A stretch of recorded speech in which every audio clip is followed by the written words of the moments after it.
everybody, and welcome to Geopolitical Trends, where truth matters. Very excited to be with you on this August 6th here, because I have an interesting guest, someone you truly want to hear from. And you know me, guys, I don't sugarcoat things, and I don't just inflate whatever. So you know by now the type of guest that I bring over to the channel here. It's because I want you to learn something, and that is same for me here. You know, don't think that I know it all. I am learning as I go along, and especially when I have guests. Well, today I have an interesting guest. Let me bring him in right away here. I'm not going to waste time, and we'll go from there. All right. Hello, Mike. Hello, David. How are you? Good to see you, and thank you for coming on. Truly appreciate you. I know how busy you are, but I'm very grateful on behalf of the entire community. I say thank you to you for carving out time for us here. So. Guys, here is the thing. I am going to do a brief intro about Michael Maloof. I have the full bio in the description, but I need to provide you just at least a snapshot for you to know. So Michael Maloof is a consultant and a contractor, regularly appearing on Russia's RT, Sputnik channels. I listen to his interviews, especially on the ones on a radio in Washington, D.C., because I go on the same platform as well. He is, as well as on other international media, as a security analyst. Michael was a former senior security policy analyst in the Pentagon. So he was under in the office of the Secretary of Defense. Michael Maloof has over 30 years of experience. So you guys get the idea about the type of information you will be hearing from Michael as we're going to be discussing a host of issues. So, and 23 out of those years were spent with the U.S. Department of Defense. So his area of specialty includes Middle East, or West Asia, that is, the Caucasus, the Central and East Asia. So very, very interesting background here. So once again, thank you very much for being here, Mike. All right, let me ask you the first question. And I like to always have, especially when I have guests, that they are dealing with this kind of issues as far as global affairs and so forth. I'd like you, if you will be kind, just set the stage for us regarding the global geopolitical landscape as of today. How do you see it? Well, as of today, we're beginning to see polarization beginning to occur with the United States on the one hand wanting to back up its rules-based order as the lead in the West, as opposed now to the emerging multipolar world order that we're seeing coming out of Eurasia and the global South.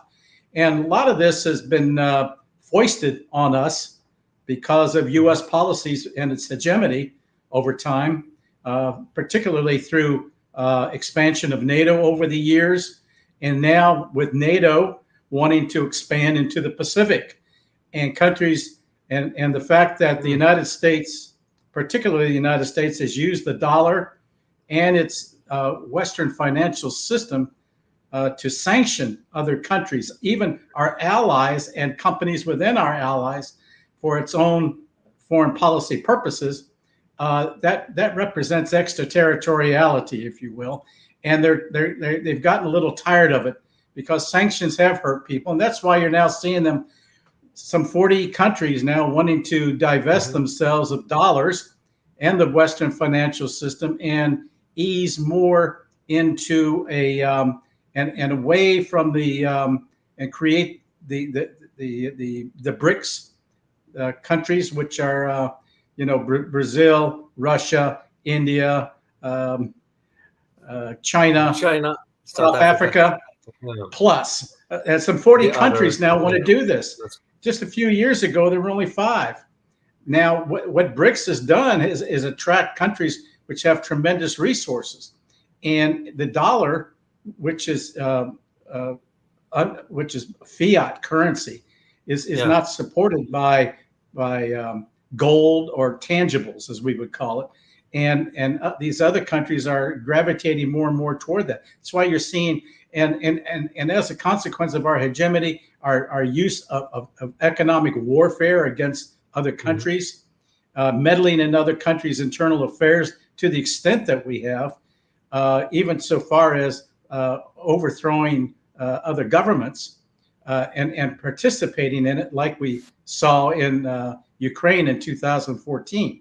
And that's just one of the latest.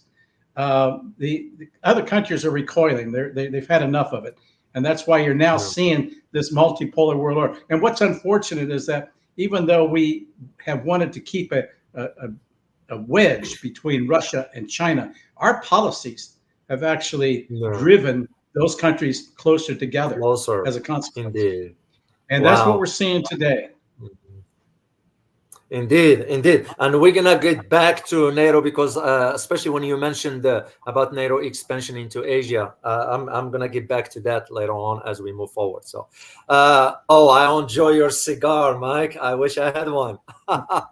So, thank you. All right, let me get into one of the key. I know your area of specialty is the Middle East and East Asia, that is, as it is known in some other literature. So, given the tensions that exist currently between Iran and Israel, and I just found out this morning that Iran has issued a warning to some Arab states not to intervene.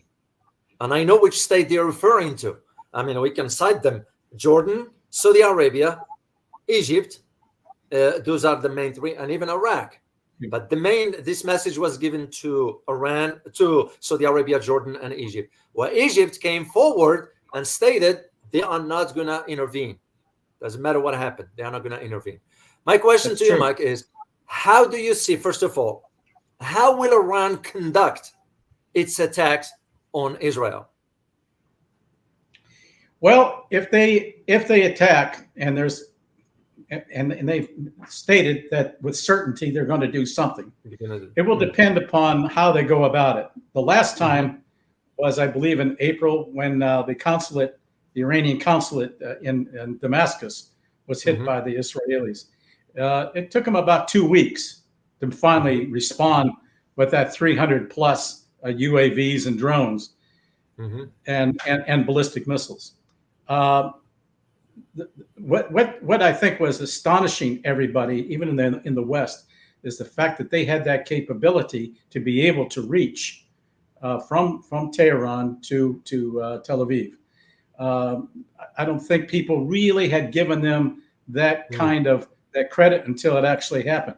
The UAVs and the drones were meant more for sounding out what that multi-layered Israeli defense system, missile system was all about. What lit up? What would light up if there was incoming? And that's what they really wanted to ascertain.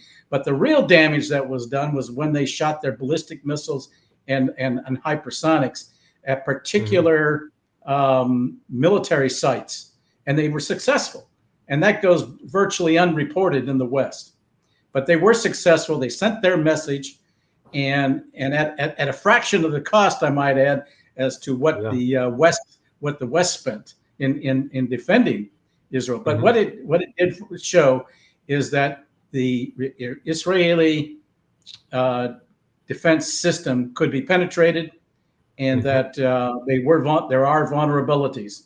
And I would add, recently Hezbollah published some videos of UAVs flying around over Haifa, undetected, which also indicated that they had that capability of going around and photographing for now, very sensitive areas, but then going public to say to the Israelis, we have this capability. And I think that really upset a lot of Israelis that they had that capability, and that Iron Dome did not pick up those drones. So this shows perhaps a capability that we did not assess Hezbollah to have, and that and even though Israel is now bogged down with Gaza and now West Bank as well, if they wanted to take on with Hamas, if they wanted to take on Hezbollah, that's going to be a whole nother game altogether. And what I suspect is that if and when Iran decides to launch a counterattack, that it will probably be with ballistic missiles, unannounced, employing a coordinated effort among their proxies: Yemen, Iraq, Syria, and Hezbollah, and maybe even from Hamas. Hamas demonstrated the other day it still can fire rockets out of the Gaza, even though Israel has been carpet bombing the place for months. Yeah. So there's and this could, if Israel decides to expand, the United States doesn't want them to, but said they'll back them up. So they're sending a fleet in to do just that now, to back up as a deterrent. But that's not Nasrallah, the Secretary General of Hezbollah, has already said it didn't matter about U.S. warships in the Med. They had the capability to knock them out. Yeah. That's another indicator of something that I don't think we assessed that they had, that capability. So does Hezbollah have hypersonics? Because it will take something like that to get a carrier. So we have to weigh all of these elements, and I don't think we would put ground troops in. I know some Marines are going in, but that's mostly for evacuation purposes of Americans out of Lebanon if they choose to leave. And back in 2006, they had to back up warships to bring them out and take them over to Cyprus. Very interesting. Speaking of Lebanon, please correct me, Mike, if I'm wrong. I've always believed, of course, given the history and as one who spent time in the region, so I kind of was familiar with the capabilities of the Hezbollah. Since the beginning of this conflict between Israel and Gaza, I've always argued that, mark my word, Israel will not, I repeat, Israel will not go into Lebanon. Will I be wrong in this assessment? I think they're beginning to have a different approach. They learned a lot from 2006, but when you listen to some of Netanyahu's crazy ministers, namely Ben-Gvir and Smotrich, they want to reclaim what they claim is God's given lands, biblical lands to them, and that would include at least up to and beyond the Litani River in Lebanon. They've already demonstrated that they can hit Beirut, and they hit Dakhia the other day, which is a place that I'm very familiar with. I used to have an apartment there, and it was. But I don't know that if they will actually put boots on the ground, but they certainly will use missiles. They will use drones. They may bring in some troops. They've already notified UNIFIL, the UN peacekeepers, trying to separate the two sides, that they intend to come in. So, and Nasrallah has already placed the marker that if they step into Lebanon and hit Beirut once again, then they're going to go full bore and launch against major cities such as Tel Aviv. To go back to Iran, I think Iran, if they do retaliate, they'll probably hit military sites around Tel Aviv. They're not going to be. I don't think they'll be aiming at civilian sites. They won't. Okay. Now, regarding the Arab world, and I want to get into this first before I'll get back to having asking you the question about what is the purpose of the U.S. getting involved. We'll get into that soon, but I want to get your insights about the Arab world. As the Iran warned those countries, mainly those three, in my opinion, and mainly two, because Egypt now already declared that it's not going to intervene. Saudi Arabia and Jordan. Why do you think, again, and given the relationship that is now exists between Iran and Saudi Arabia, why will Iran go ahead and issue a statement like that, especially when it says that, and I quote here because I just read it this morning from overseas, Iran has reportedly warned Arab countries, including Jordan, Saudi Arabia, Kuwait, and United Arab Emirates, and others, that if they attempt to intervene in Iran's response against Israel, they will be targeted as well. Why do you think Iran all of a sudden It's almost like jeopardizing its relations with Saudi Arabia that just has been brokered by the Chinese. Why will they go this far by stating this, in your opinion? Well, I think they're trying to place a marker that that they don't want to have them interfering in what is a fight between Iran and Israel. And you're right. We have regular diplomatic relations reinstated once again between Saudi Arabia and Iran. I think Saudi Arabia and Kuwait and Bahrain, all of these countries are leery.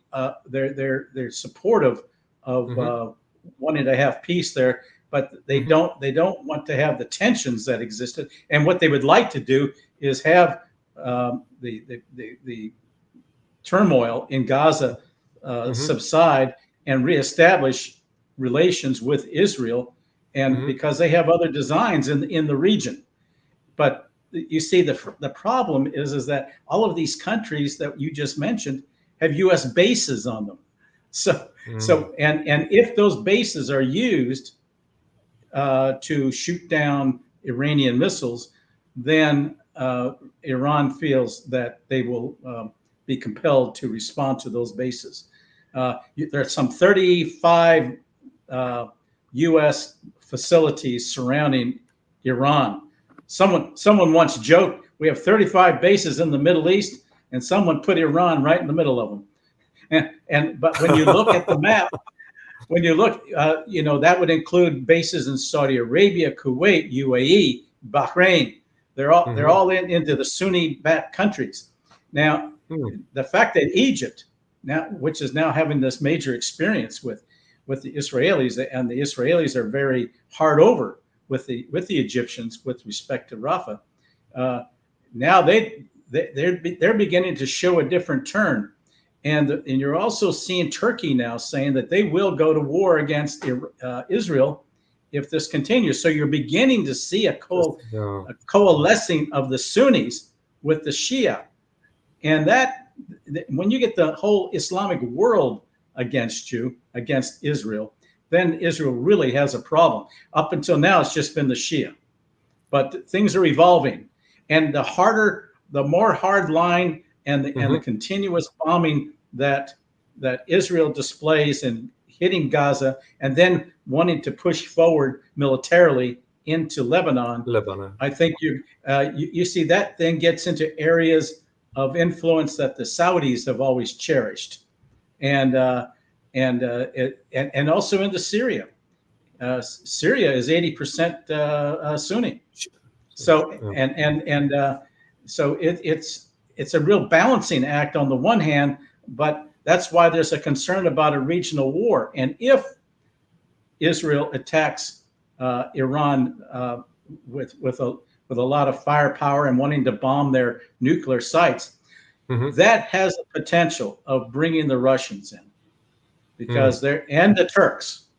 So this is we're really on pins and needles here, and this is why you're seeing efforts to try and get Netanyahu to back off, have a ceasefire.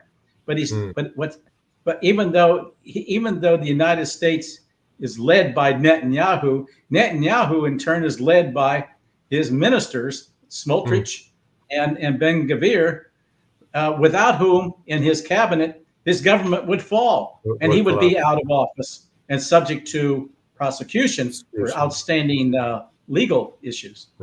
So for him, dragging the war is a political benefit to stay out of. Let me add. He outlined to the U.S. Congress what I would call his war plan. Yeah. And his war plan basically said he wants to hit Iran, and he wants U.S. help to do it. And then you had the Congress cheer. So, that's I don't know that they were cheering the policy or just cheering the guy because he's showing strength at that point and saying sounding rhetorically great. But the substance of it is that he went back immediately, and the next thing you know, you have this mysterious attack on a soccer field in the Golan, the Israeli occupied Golan, and then the immediate call for wanting to go into Lebanon.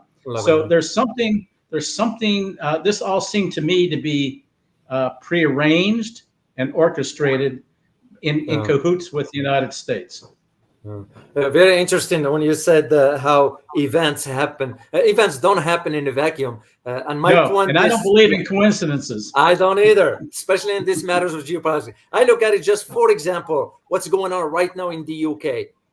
I don't know if you guys know that what's going on in the UK just happened after the UK administration announced that it will not be selling weapons to Israel. I found it, that's to me surprising.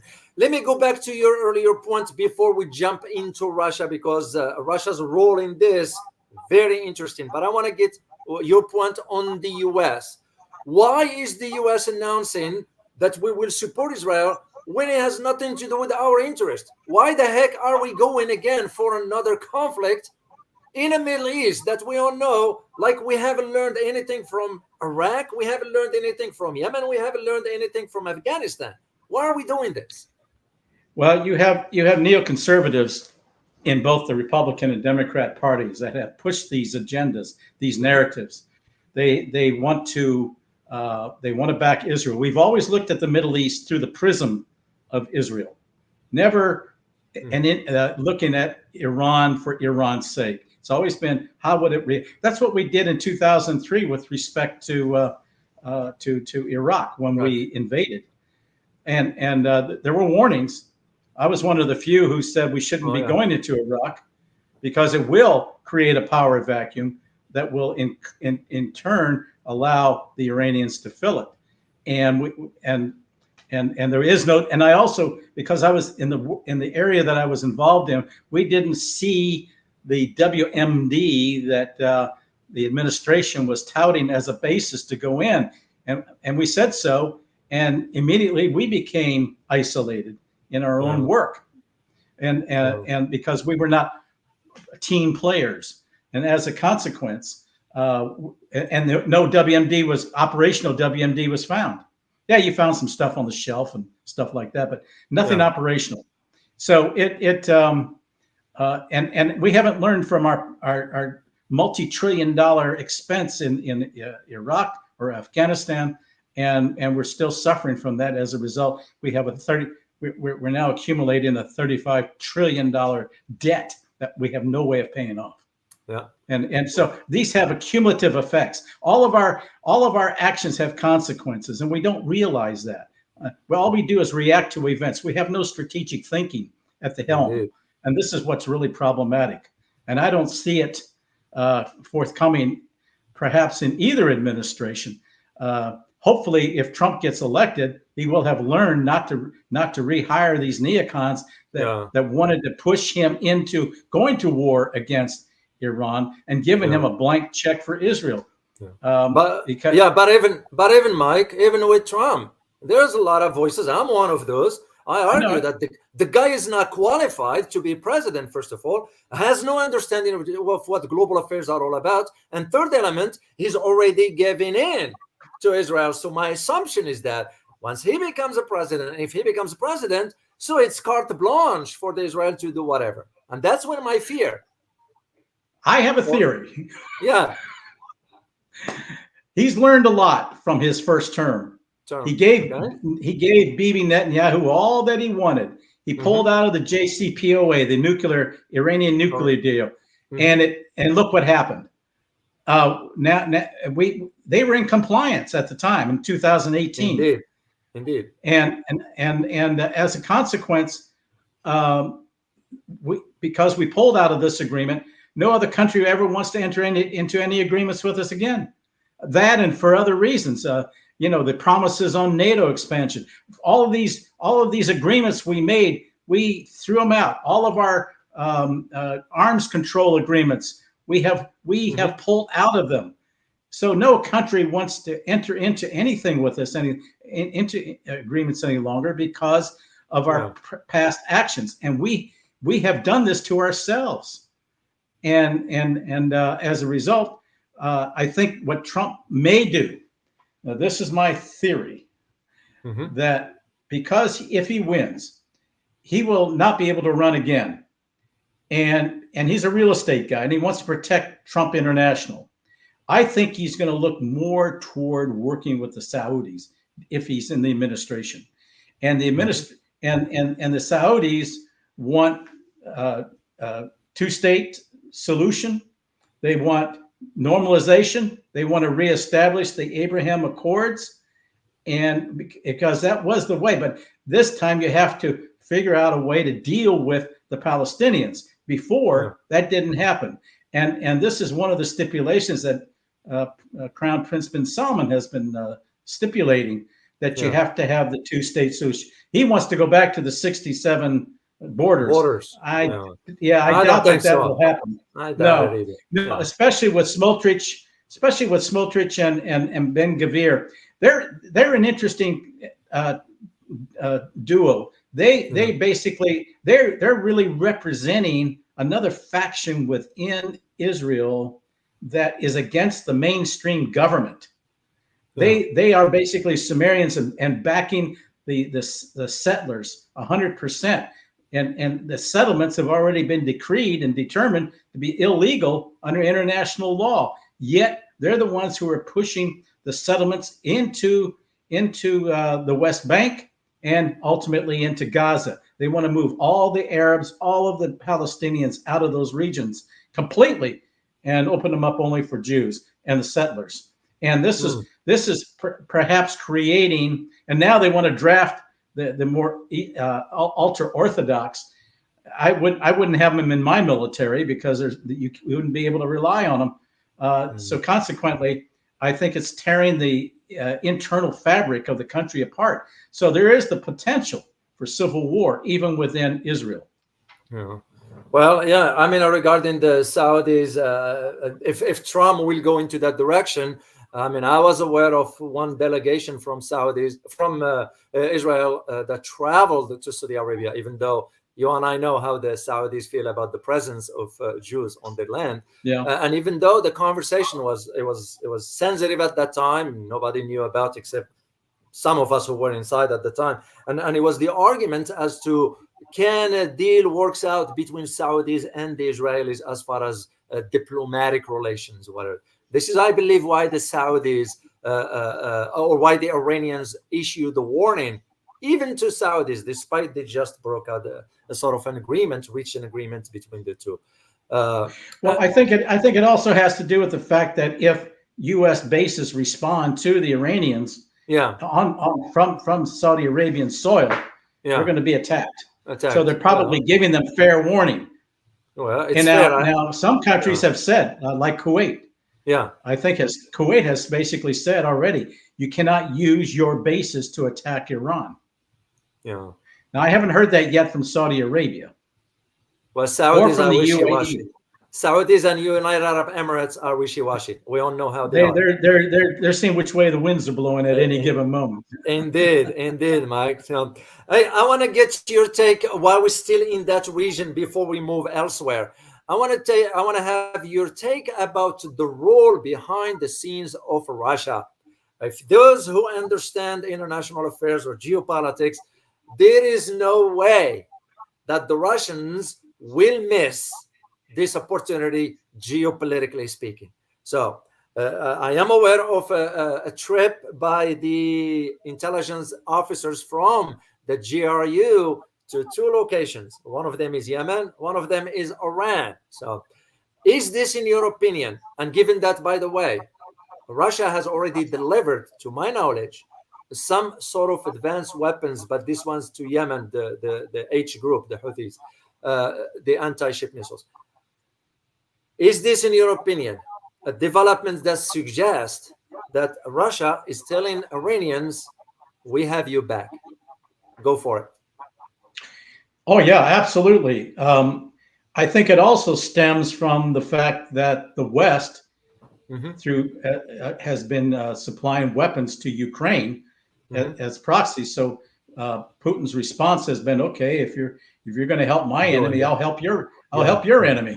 And that's what I see happening. What I think has gone into Iran are EW, electronic warfare systems, and these are there's three of them that they put up, and they go up about 37 meters each, and there's about three of them, and they are meant to scramble incoming missile electronics, the electronics of incoming missiles, and it's a microwave. It's a form of EMP, but it's meant to neutralize the guidance systems of these missiles should the Israelis fire them at the Iranian bases. So and plus I think they're probably going to give the Russians will give the Iranians advanced S-400 air defense systems. At least the S-400, possibly the S-500. And that's only so far. The S-500's only been relegated to the Russian military. So. But you get to another point, having Russia having Iran's back. Yeah, their relationship has grown more into an alliance. And you had Shoigu, the former defense minister, and who's now the national security guy for Russia, going into and meeting with Iranian officials, not only for military but economic talks. And you got to keep in mind too that Iran now plays a very, very prominent role as part of the Belt and Road Initiative. That would include Russia, China. It's now a full-fledged member, not only of BRICS, but also, and that's recent, but also of the Shanghai Cooperation Organization. The SCO. And the SCO, they represent what I see evolving with the SCO, even though it's primarily an economic base. And you have the Belt and Road Initiative. It's to set up economic corridors. You have the Eurasian Economic Union as part of this group. All of these elements combined, the BRICS, the SCO, the EU, and the and the Belt and Road. When you put all of these together, it really constitutes this new multipolar world order, of which Iran now is a very prominent member, and along with Russia, along with China, and they are part of the corridor process to move the Belt and Road Initiative as it's developing. You have more than 140 countries now that belong to the Belt and Road. Wow, that's quite extraordinary, and that goes into Africa, into Latin America, and you even have some European countries that have expressed an interest in wanting to join that because they see the EU has limited days. The Economic Union, European Union has limited days. It's fracturing. It's become sort of a supranational government, which countries such as Hungary, Slovakia are recoiling against because it's dictating everything, all of their internal, external policies, and countries are tired of it. And you're probably going to see more and more, and you're seeing them now. You're seeing the European Union talking more of creating its own defense system apart from NATO. So they're beginning to see a fracture in NATO as well. And you're seeing the Germans and the French beginning to compete to do that. So I think Iran, and they're very reluctant to impose any more sanctions on Iran. And Iran, because of all the sanctions over the years, both Russia and Iran, and even China now, all the countries that are heavily sanctioned, have found ways around the sanctions, and that's why they've now created the BRICS mechanism through which now they're divesting themselves, they're de-dollarizing, and going with the exchange of their own currencies, and that could also represent ultimately trade-free zones. So there's among these countries, so that when they trade, they're not being subject to tariffs. And this will be apart from what the West, the EU and the United States is offering to them with all kinds of contingencies and stipulations and restrictions, and they're sick of it. Very, very, very interesting. One last thing on this part, and we'll move on into talking about the Ukraine-Russia conflict. Hypothetically, in the case of Iran and Israel conflict, when, I'm not going to say if, but when Iran launches its attack, and if Israel retaliated, are we going to see an expansion of the conflict that will include other major powers, including China? What do you think, Mike? I think you'll see certainly Russia. Okay. You will certainly, and Turkey. Turkey's the second largest military in the Middle East. That's significant. And even though it's a member of NATO, they are member. But Turkey is very interesting. It wants to create its own Turkic expansion through the Caucasus, the North Caucasus, and into Central Asia. We're seeing that emerge. Putin is very aware of that, and even though it might compete somewhat with spheres of influence by Russia, it's not necessarily conflicting, even though he sees it competing somewhat for influence. And that doesn't bother Putin at this point, because they do get along quite well between the two. And they are all members of the SCO, all members of BRIC. Well, Turkey is not, but they are certainly, they have good bilateral relations, and Turkey relies very heavily on Russia for oil and gas. Yeah, but so can be, Mike, can Turkey be trusted? Well, Erdogan, and again, this is the cult of the personality. He's guiding all of this. This is the strength of his personality that is moving Turkey into this prominence. As long as he's around, I think he's the one who's guiding this. He has this aura around him. He's almost like a mini Stalin, if you will. It's the cult of that personality, as I say. He is Turkey, as they call it. Yeah. So it's and he has been very supportive of Hamas. Yeah. And he's actually had Hamas living in Turkey for a time. He's also trying now to make amends with Syria. Yeah. So he's paving the way, and also with Iraq. I think he wants to pull out of northern Iraq, which is, they've had bases there illegally for years. Yeah. And so I think he's trying to lay his foundation, reestablish his orientation more toward a Turkey, spreading his Turkic influence, and countries that have previously, I mean, Central Asian countries historically have always been under the Turkic influence. You look at the western part of China, the Xinjiang province, that is all Turkic. Those people were Turkic before the Huns moved in recently. Yeah. But they are, the Turkic influence goes way back to the Ottoman. And so I see him really wanting to reestablish a neo-Ottoman empire. Very, very interesting. Hey guys, just for those who just joining us here, I'm having a conversation here with Michael Maloof. Is a former Pentagon officials for over 23 years, almost 30 combined with the experience. Let's shift the conversation to the Russia-Ukraine conflict, and after that we'll move into Asia, because I like to have your insight, Mike, on those key geographical locations, and also the policies that's going to be emanating from not only Washington but Brussels as well, but also from Moscow and Beijing regarding the host of issues there. But let's start with the Russia-Ukraine. We all know. I mean, it doesn't take a genius to figure it out. Ukraine is a failed state. Ukraine is done for. So now, what is the end game for NATO with its sort of fomenting more tensions and providing the support and all that stuff into Ukraine? That is, what is the end game, in your opinion? I think that the United States has basically looks upon their effort in Ukraine to have been a failed case.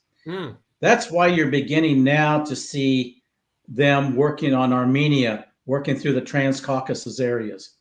to once again to find ways to isolate Russia. You see, the whole idea of Ukraine was to isolate and in bringing NATO countries up to the Russian Federation boundaries was to isolate or contain Russia. And so consequently, the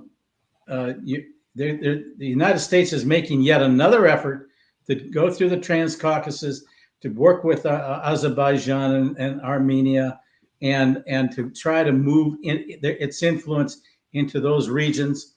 It's going to be difficult.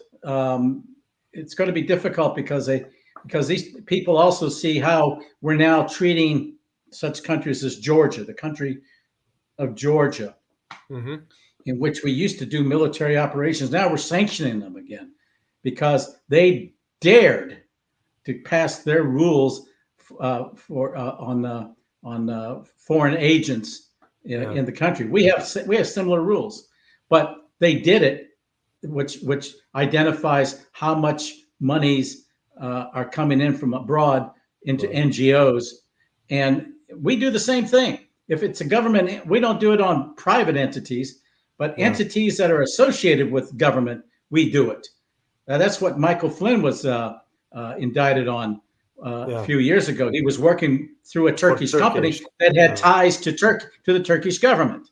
So we do the same thing. Again, being in charge of the rules-based order in which we can make the rules, we can also break them whenever we want. So that's what's happening. Which is not right. It's not right. It's that inconsistency that is hurting us internationally. Yeah. Right. So now what's going to be happening to NATO? Because we're all seeing the fragmentation that exists within that organization. It's a relic of the past, in my opinion. This is my theory of what's going to happen with NATO.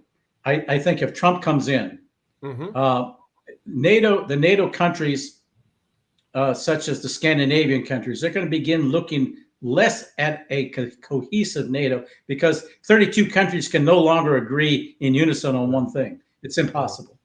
So they may fragment into mini alliances, such as the Scandinavian countries or some of the European countries, and we see it already in the MENA, the Middle East, North African countries, in which Morocco and these countries have actually set up their own defensive alliances.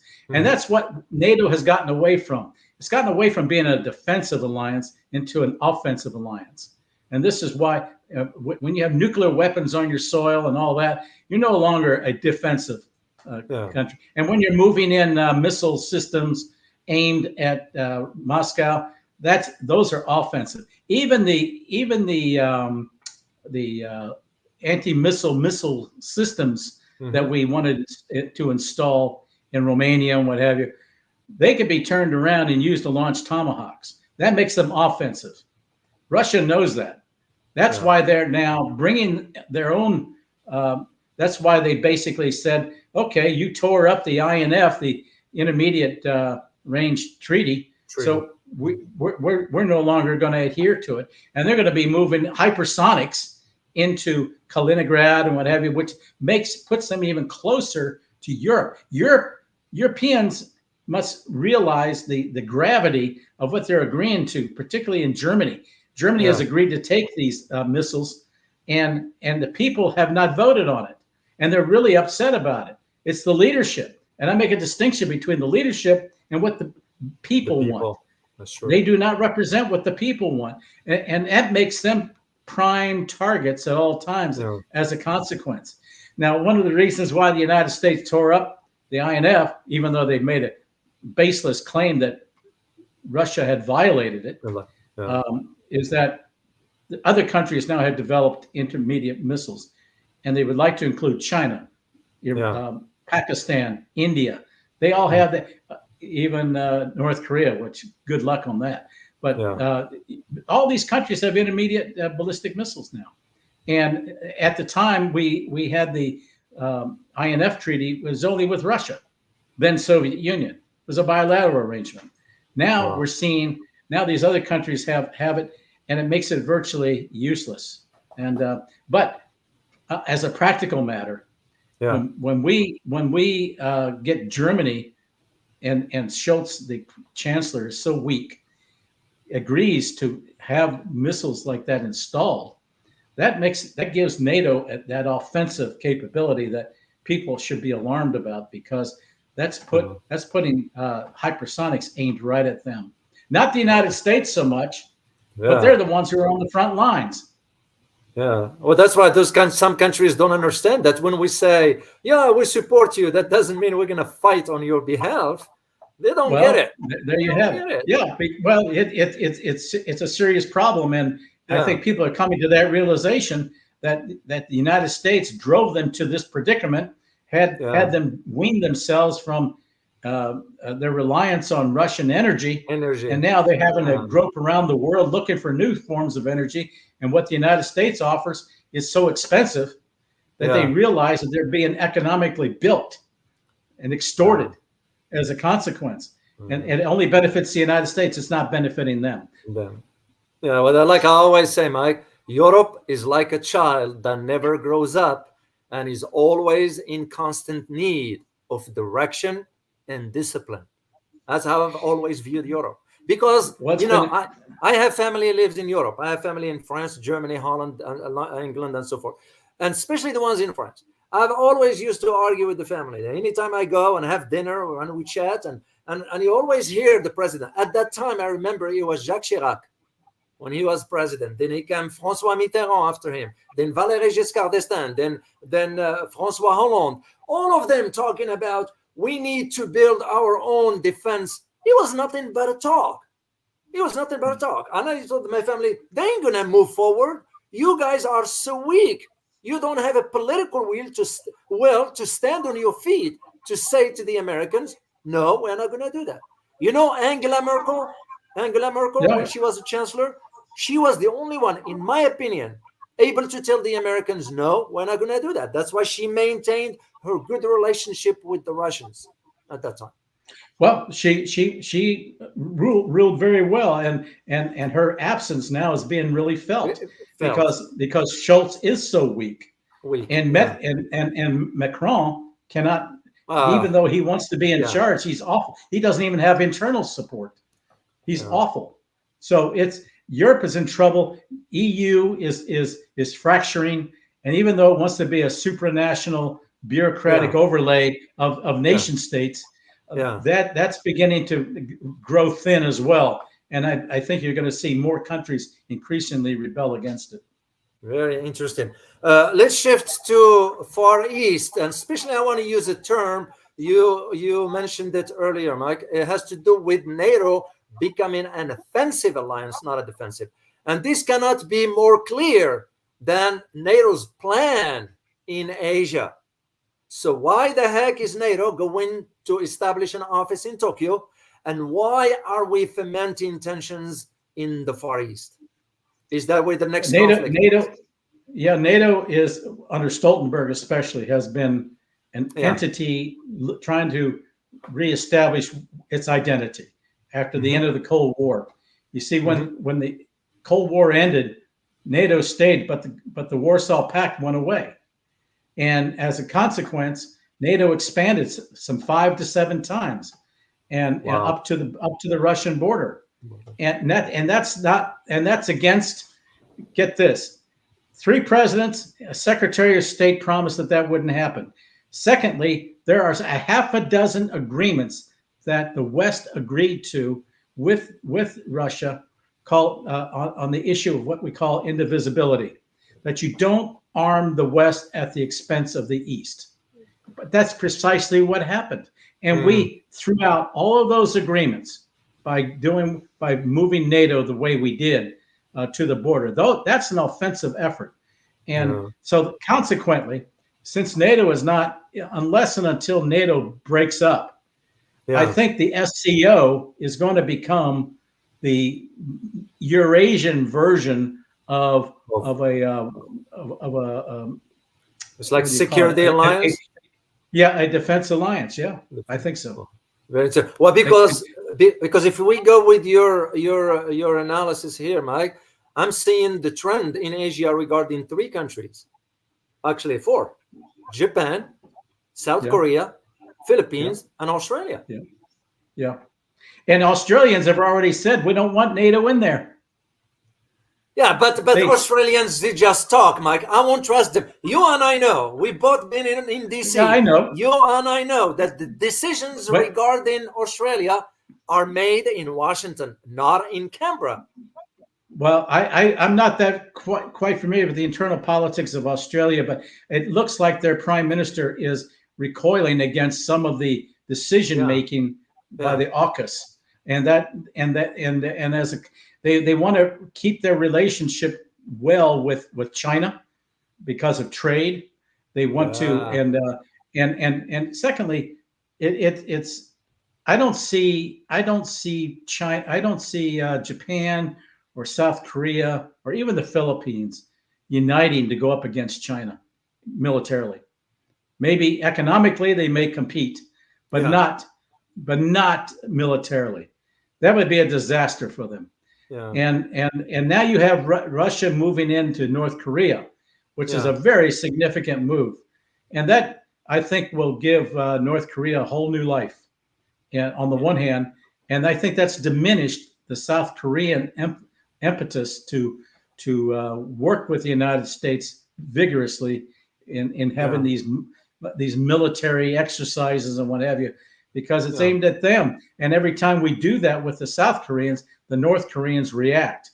And we got to stop doing that. And we got to, and North Korea is a reality. It's just the way it goes. And the Russians now have made that very clear by entering into these economic and military agreements with them. So and it has moved Russia along with China. And I think the Chinese are happy about that because they don't really get along all that well with the North Koreans. But I think having the Russians there to placate the North Koreans, I think that helps in relation to the whole SCO movement and association. It keeps some stability in the region, and it also keeps checks the influence, the growing influence of a NATO and Western powers coming into the region. India is still working with.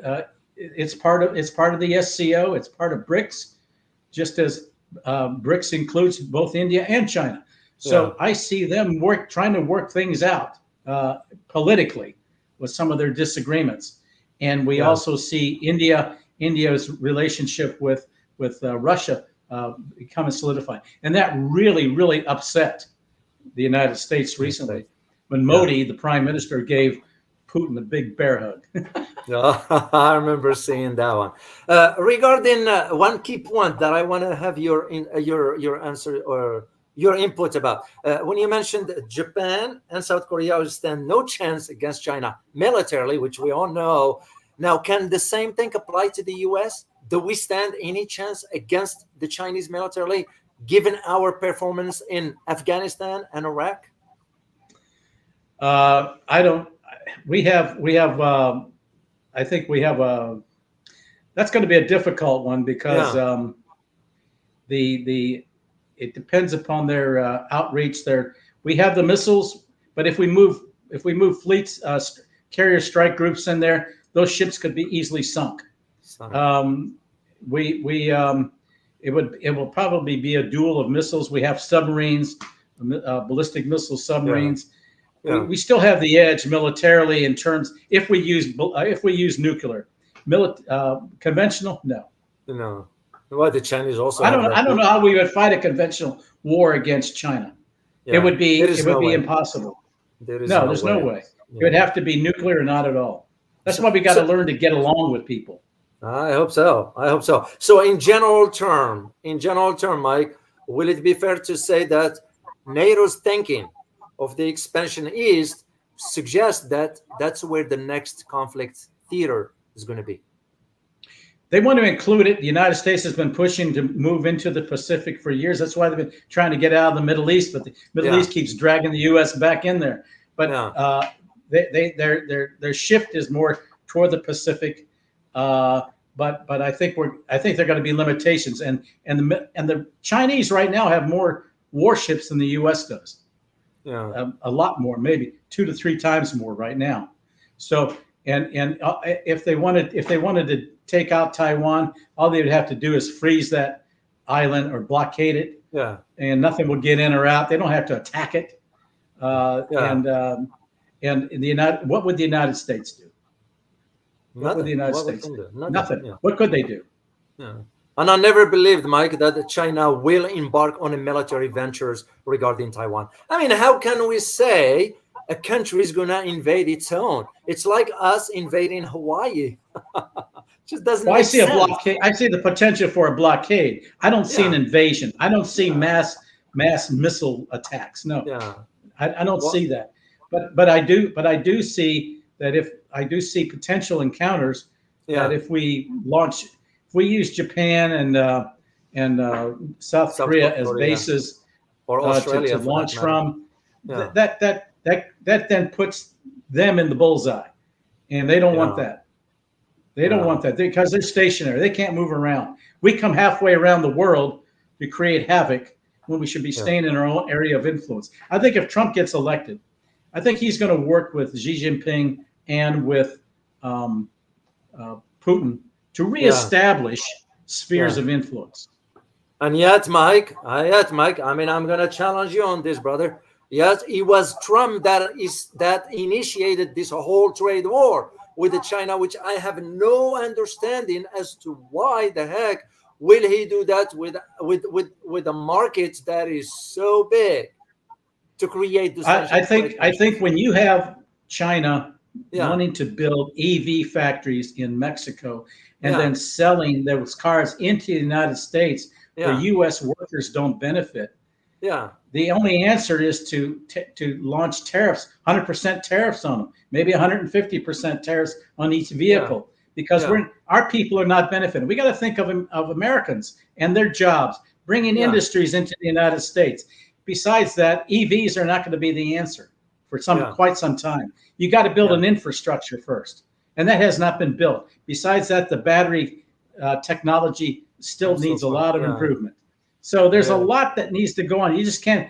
It's not like you have a switch on, switch off type of an approach with this. It takes years to lay the foundation and build that up. But we're not there. $9 billion to build 8 refueling stations for EVs. That's crazy. That's what the United States spent just on EVs, and we only have 8 refueling stations. 8 for $1.5 billion. That's outrageous. Wow. Well, it'll make more sense for us to invest in our own infrastructure here first. That's the point. And I think we believe in fair trade, but we can't have the Chinese economically undercutting us economically and underselling us, because that constitutes something else that we have recoiled against. And even with our own allies, we've got to be. And they still spy on us. Look at the theft of intellectual properties that the Chinese have undertaken. That's all got to stop, and they've got to stop the influx of fentanyl. Yeah, it's killing our people. Yeah, but at the same time, we do have drugs coming out of Latin America that for our war on they're going from China into Latin America and coming into the United States. Yeah, Trump has promised to take out the cartels. I think he's going to launch the military into the to bomb the cartels. We got to also clean out the cartel families that are resident now in the United States. DEA says they're resident in some 13 U.S. cities. 5 of those cities are distribution hubs. They have quite a network already in the United States. And that's just 6 cartel families. So we've got a lot of problems that we got to face. We'll start that. Like I always say, foreign policy starts at home first. That's right. We have both domestic and foreign issues, and they're related. They tend to be related to each other, and you cannot distinguish one from the other. They're all interrelated. Indeed. Hey guys, if you have just prepare your question, just please put a Q before your question so I know it's a question. We got over, I don't know how many people are watching here, but we got a lot. The chat box is full, and to make it easier for me to pick up the question right away. Well, first, I want to say, by the way, Mike, where can my viewers in the community find your work? Where can they find you? Well, I have a little podcast. Okay. It's in its infancy. Okay. It's called Real Michael Maloof, and Okay. and it's on Rumble. Okay.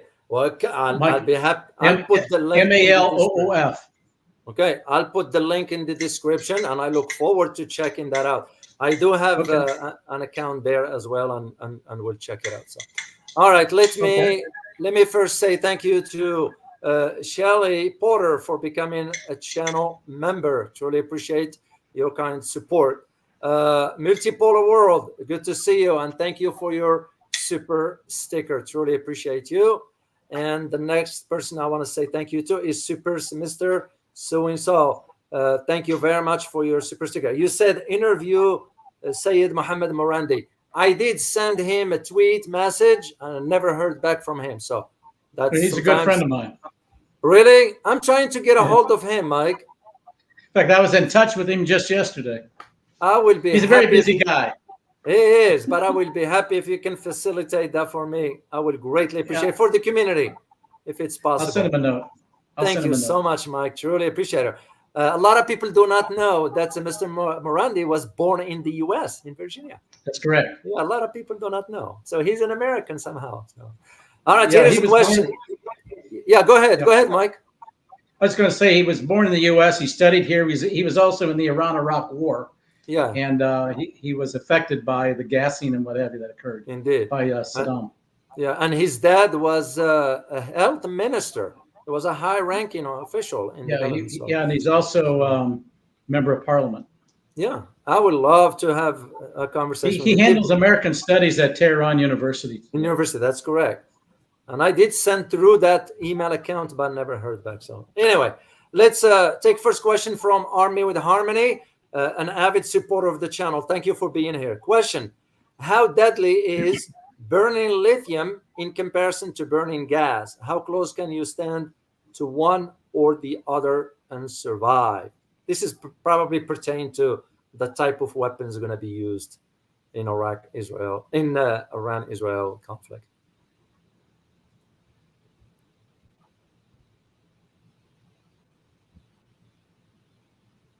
Can you hear me, Mike?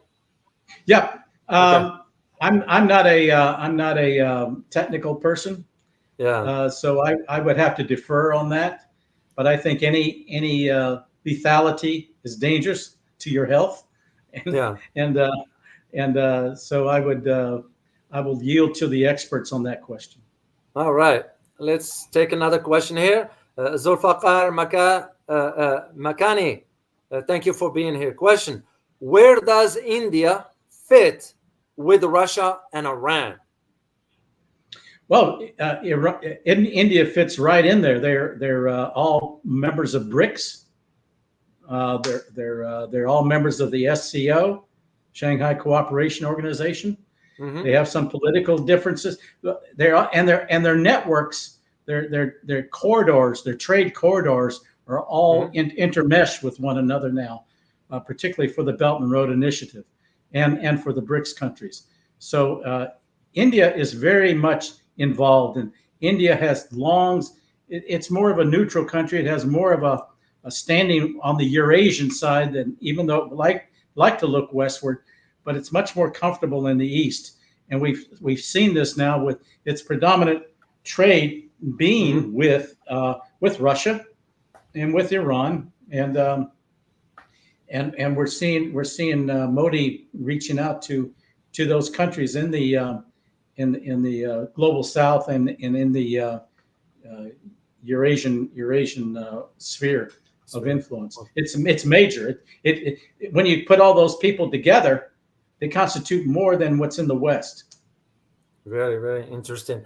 This is a statement by Darren Arney. Thank you very much for your super sticker. He said, excellent guest speaker. Hope to see Mr. Maloof here again. Of course. Yeah, Mike will be here given his schedule. He's a busy man, by the way, guys. We were just lucky to have him here. He's usually very, very busy. So Their probable net-led chaos in Bangladesh. Hope you can report on that later too. I will do that soon. Last question I'm gonna take here is from last question from Amber Spirit. What's your prospects on the future of the EU, the European Union? I think it's going to begin. We're already beginning to see cracks. It's trying desperately. The EU's, particularly with van der Leyen, trying to reestablish its authority as a supranational. By supranational, it's sort of a government overlay on all the other governments like of Hungary, Slovakia, France, and those countries now are beginning to rebel against it. And unless they draw in a little bit, I think EU is going to become a has-been as well. We already see Orban of Hungary and Fico of Slovakia beginning to spin off from that because they feel that they're not getting the support from the EU, even though they're members of the EU. You had the EU actively trying to get Orban off as the monthly president of the EU. So we're beginning to see cracks in that, and these other countries see that. You have a distinction between countries in the north and countries in the south as part of the EU, and the southern countries are much poorer than the northern countries. So there's already a chasm between those two. So I don't see it lasting for quite some time. I see it breaking up probably in the near future, or at least losing some of its influence that it has had in the past, because no one trusts them. They're trying to establish now their own defense system, and this goes well beyond what the purpose of the EU was originally intended. And now it's become unelected bureaucrats governing the internal and external policies of all of its members, and that's unacceptable to nation states. Wow. Well, Mike, what an interesting conversation, brother. I look forward to having you back here. So on behalf of the entire community, I'll say thank you to you for carving out time for us here, and look forward to seeing you again. Please wait for me till I say bye, and I want to talk to you privately. So if you can wait for me later. So, all right. Thank you, Mike. Sure. All right, guys. I hope you'll find the conversation here with Mike Maloof an interesting one. He's someone that he's been around long enough to know how things are. Remember, when you become a policy analyst, those policy decisions end up impacting countries in a long term and so forth. And Mike's been around that for almost 3 decades. So someone who understands the ins and outs. So I hope you find it very interesting. I look forward to it. I'm going to be reading your comments, by the way, guys. So please make sure to leave your comments in the comment section, and I will respond to it. As always, remember, geopolitics impact your daily life in more ways than one. Until next time, guys. Bye-bye.